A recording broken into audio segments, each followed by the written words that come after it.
wisest person I ever met in my life, a third grade dropout. Wisest and dropout in the same sentence is rather oxymoronic, like jumbo shrimp.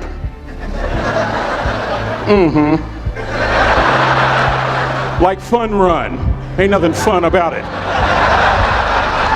Like Microsoft Works, y'all don't hear me.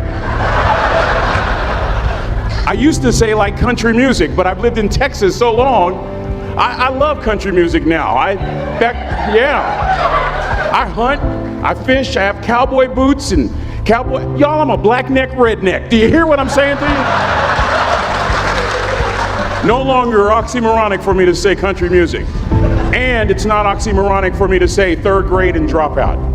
That third grade dropout, the wisest person I ever met in my life, who taught me to combine knowledge and wisdom to make an impact, was my father. A simple cook. Wisest man I ever met in my life. Just a simple cook. Left school in the third grade to help out on the family farm, but just because he left school doesn't mean his education stopped. Mark Twain once said, "I've never allowed my schooling to get in the way of my education." My father taught himself how to read, taught himself how to write, decided in the midst of Jim Crowism, as America was breathing the last gasp of the Civil War, my father decided he was going to stand and be a man. Not a black man, not a brown man, not a white man, but a man. He literally challenged himself to be the best that he could all the days of his life. I have 4 degrees. My brother is a judge. We're not the smartest ones in our family. It's a third grade dropout daddy. A third grade dropout daddy who was quoting Michelangelo, saying to us, "Boys, I won't have a problem if you aim high and miss, but I'm gonna have a real issue if you aim low and hit." A country mother quoting Henry Ford, saying, "If you think you can or if you think you can't, you're right." I learned that from a third grade drop. Simple lessons. Lessons like these. Son, you'd rather be an hour early than a minute late. We never knew what time it was in my house because the clocks were always ahead. My mother said for nearly 30 years my father left the house at 3:45 in the morning. One day she asked him, "Why, Daddy?" He said, "Maybe one of my boys will catch me in the act of excellence. I want to share 2 things with you. Aristotle said you are what you repeatedly do. Therefore, excellence ought to be a habit, not an act." Don't ever forget that. I know you're tough, but always remember to be kind. Always. Don't ever forget that. Never embarrass mama. Yeah. If mama ain't happy, ain't nobody happy. If daddy ain't happy, don't nobody care. But you know, I'm trying to tell you. Next lesson. Lesson from a cook over there in the galley. Son, make sure your servant's towel is bigger than your ego. Ego is the anesthesia that deadens the pain of stupidity. Y'all might have a relative in mind you want to send that to. Let me say it again. Ego is the anesthesia that deadens the pain of stupidity. Pride is the burden of a foolish person. John Wooden coached basketball at UCLA for a living, but his calling was to impact people. And with all those national championships, guess what he was found doing in the middle of the week? Going into the cupboard, grabbing a broom, and sweeping his own gym floor. You want to make an impact? Find your broom. Every day of your life, you find your broom. You grow your influence that way.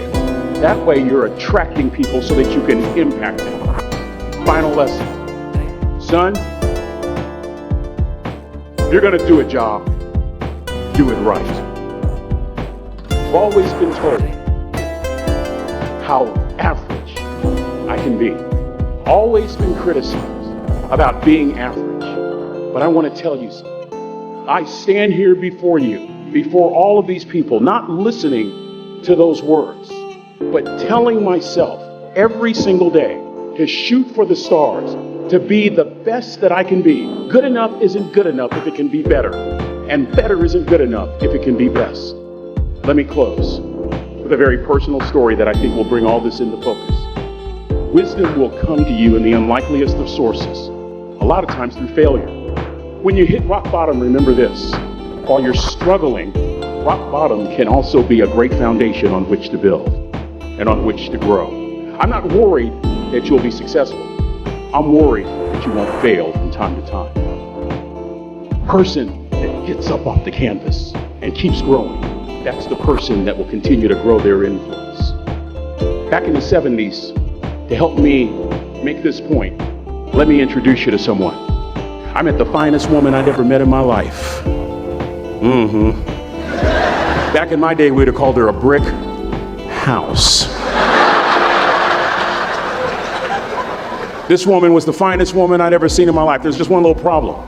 Back then, ladies didn't like big old linemen. The Blind Side hadn't come out yet.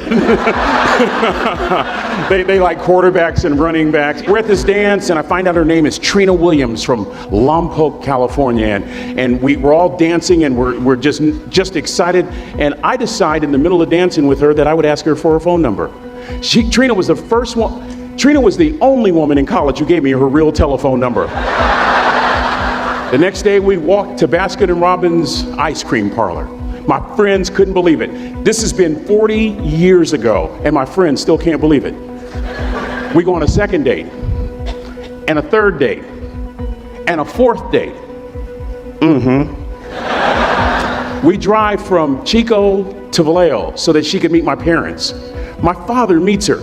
My daddy, my hero, he meets her, pulls me to the side and says, "Is she psycho?" But anyway, we go together for a year, 2 years, 3 years, 4 years. By now, Trina's a senior in college.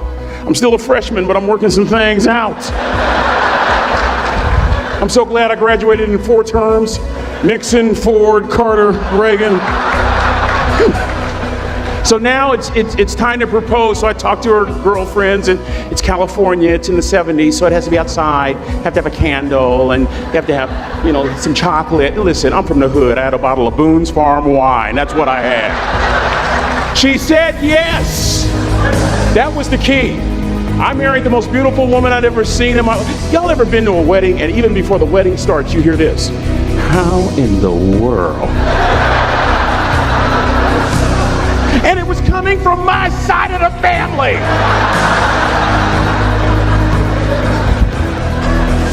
We get married, we have a few children, our lives are great. One day, Trina finds a lump in her left breast. Breast cancer.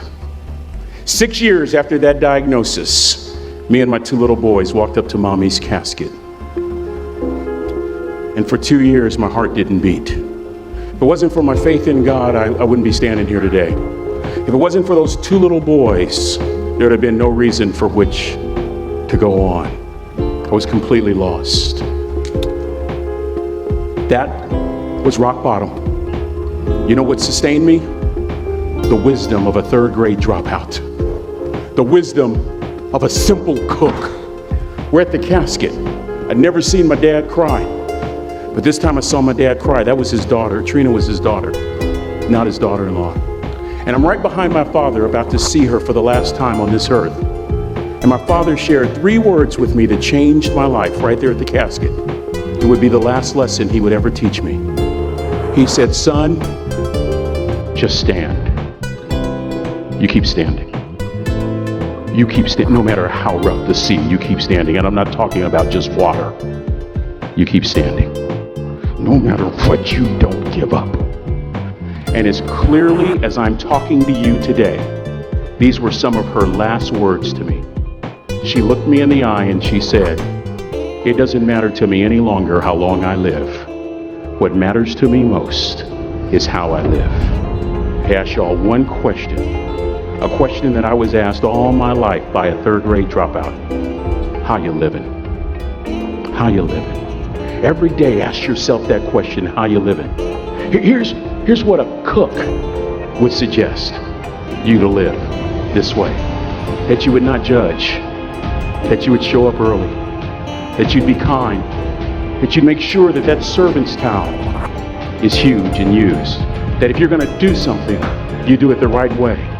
That cook would tell you this, that it's never wrong to do the right thing, that how you do anything is how you do everything. And in that way, you will grow your influence to make an impact. In that way, you will honor all those who have gone before you, who have invested in you. Look in those unlikeliest places for wisdom. Enhance your life every day by seeking that wisdom and asking yourself every night, how am I living? May God richly bless you. Thank you for having me here.